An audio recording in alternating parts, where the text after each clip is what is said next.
Hello बच्चों, ये प्रश्न को देखते हैं। तो प्रश्न में क्या तरह का गैल्वेनिक सेल में 1.1 वोल्ट का विद्युत विभव होता है। यदि 1.1 वोल्ट का विरोधी विभव इस सेल पर लगाया जाता है तो सेल अभिक्रिया तथा धारा प्रवाह में क्या घटित होगा।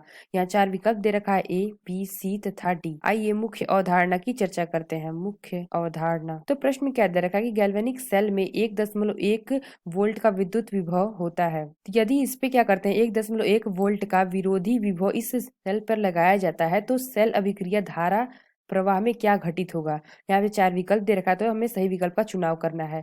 तो हम जानते हैं क्या कि जब जब विपरीत विभव विद्युत विभव के बराबर होता है तब सेल अभिक्रिया रुक जाती है, अर्थात सेल में धारा प्रवाहित नहीं होती है। तो अतः हम क्या कह सकते हैं, अतः रासायनिक क्रिया भी नहीं होती है। तो हमने क्या बताया, जब विपरीत विभव विद्युत विभव के बराबर होता है तब सेल अभिक्रिया रुक जाती है, अर्थात सेल में धारा प्रवाह नहीं होता है, अतः रासायनिक अभिक्रिया भी नहीं होती है। तो यहाँ पे हमने देखा कि गैल्वेनिक सेल में हमारा क्या दे रखा है, विद्युत विभव हमारा दे रखा है 1.1 वोल्ट, और जो हमारा इस पे विरोधी विभव लग रहा है ये भी हमारा क्या है, 1.1 वोल्ट है, यानी कि क्या है, बराबर है दोनों। तो यहाँ पे हमने क्या देखा, जब हमारा बराबर होगा तब सेल अभिक्रिया रुक जाती है, यानी कि जो हमारे सेल में धारा प्रवाहित भी नहीं होती है। तो पहला विकल्प क्या दे रखा है कि अभिक्रिया बंद हो जाती है तथा सेल में कोई धारा प्रवाहित नहीं होती है। तो यह विकल्प हमारा सही होगा, यानी कि ऑप्शन ए, यानी कि जो अभिक्रिया है वो बंद हो जाती है तथा जो हमारे सेल में कोई धारा प्रवाहित नहीं होती है।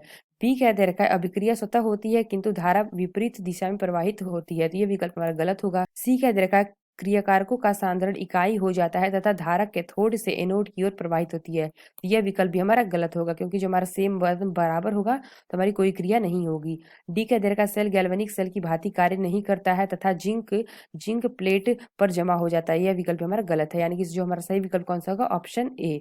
आशा करते हैं आपको समझ में आया होगा। धन्यवाद।